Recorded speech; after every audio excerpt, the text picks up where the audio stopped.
I am David Mullings, and I am humbled that I have been nominated in the 50-50 program that the Institute of Caribbean Studies has put on, and I hope that it will inspire other Jamaicans in the diaspora, and especially young Jamaicans under the age of 35. The project that I have been nominated for really has tied into my vision for the next 50 years of Jamaica as we come upon the first 50 years of independence.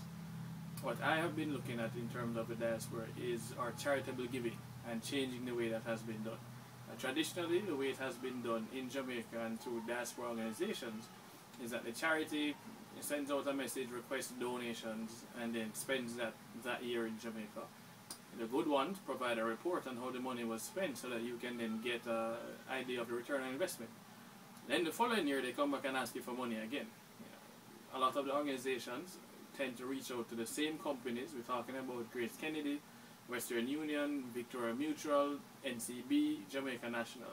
And so these organizations are sending out similar requests for sometimes similar projects to the same few companies. And so from a strength in numbers, this is not what we mean in terms of the numbers of requests going in. We want to talk about strength in numbers in terms of projects that are being done, the amount of capital that is being allocated, as well as the number of people behind the actual organization. I am Vice Chairman of Upliftment Jamaica, which is a non-profit registered in the United States, based out of New York. It is a 501c3 started by Gary Foster, just over 8 years old now, originally focused on projects in St. Thomas. What we are looking to do now is to expand. So Mr. Foster brought me on to bring some new ideas and some young blood so that I could then help to take over from him and continue. We want to talk about succession planning. And so what I decided was to help found an endowment fund. So I'm now the chairman of the Upliftment Jamaica Endowment Fund. And the way an endowment fund works is that we raise a certain amount of money, we then invest it and we earn a certain return, and the money that we get on the return is what we do every year. That's what we actually donate. So what our endowment fund is doing, we're looking to raise $10 million over the next 3 years. We will then invest it, earn 10% a year, and then we have $1 million to donate each year. So that is what we're going to do. You give once, and then you'll be able to have an impact as long as the fund exists in Jamaica.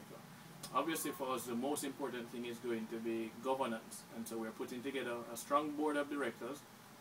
On top of that, we've engaged Karen John as a consultant. She has worked in the United States with a number of non-profits as well as a number of colleges to put together endowment funds to train their boards, and we intend to do exactly the same and establish governance. That's going to be critical because people have to trust that the money they donate will be used wisely. What we're looking to do is to launch this later this year, before the end of the year, before December, and get going. What is most important for us is that we are not going to reinvent the wheel. So Upliftment Jamaica's endowment fund is not going to initiate projects. What we are looking for is organizations on the ground in Jamaica and organizations in the diaspora, especially in the United States, to come to us with their projects that are already ongoing or projects they want to start in Jamaica. Apply to us, and then we will evaluate them. If we have to bring in some consultants, we will. But we'll evaluate them, and we will then be able to provide funding for those projects. So we are not looking to start new projects. We want to help fund existing projects that have already had impacts in Jamaica on the ground. We will then provide a report once a year to all our donors and make it available via the website, completely transparent. And we intend to change the way that charitable giving works in Jamaica via this model. What we really feel is important is that we want to leverage the tax benefits. Individuals and large organizations want to give back, but they are also looking for the benefits of giving through a 501c3. So in addition to the endowment fund, we are setting up a donor advised fund. And what that is that, for example, the Shaggy Foundation in Jamaica may have an individual in the United States who wants to donate money to purchase some incubators for the Bustamante Children's Hospital. The individual wants obviously to go through a registered 501c3 in the US to get their tax write-off for their charitable giving, but the Shaggy Foundation is not a 501c3, it is based in Jamaica. Well, the foundation could then point them to us, Upliftment Jamaica. The donation will be given to us, and the donor would then direct, as in advise, donor advice fund, they would direct who to pass that money on to, and so we will be able to pass on that money to the Shaggy Foundation. So it will open up additional opportunities for charitable giving for existing projects, with contacts that they may have already had who were unable to give up to this point. So we believe that we solve two pain points. One, no longer do people have to keep sending donation requests over and over every year, because our endowment fund is give once, impact forever. Secondly, the organizations based in Jamaica that cannot provide a tax benefit can direct donors through us, and we can then provide that funding through advice of that donor directly to the ones on the ground.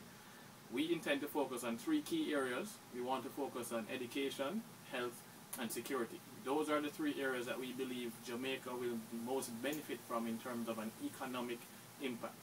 We want to set up the country to do even better for the next 50 years. Well, the education of the individuals, of the next generation, certainly is going to be critical. Obviously, security is going to be very, very important. We understand what Jamaica is and where it is at this point in time. And lastly, health. If you don't have a healthy population, we have no future. And so those are the three areas, and we look forward to launching the endowment fund and then getting individuals and organizations to submit their own projects, whether currently or on the way. And we look forward to setting a new stage.